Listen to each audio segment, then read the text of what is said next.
At the end of last week, the British pound went up to 1.42 against the US dollar. That's the highest level it's been for a very long time. Confidence is very high because we're still basking in the glory of the banks having issued some very, very high figures in terms of Q1 revenues for the first quarter of this year. But what's going to happen now? You can see that the City of London police are already starting to look at fraudulent applications for the coronavirus bounce back loans, which was a loan scheme that was transferred to the banks by the government when the government started promising small businesses and medium-sized businesses that they would have some kind of continuity during the forcible closures of their business that have affected them over the last year or so.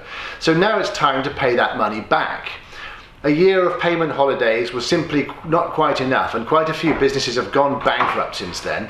So now the banks are looking to get their money back. The question is, how are they going to do it when there's very little recourse for these things, and there's very little money to pay these loans back?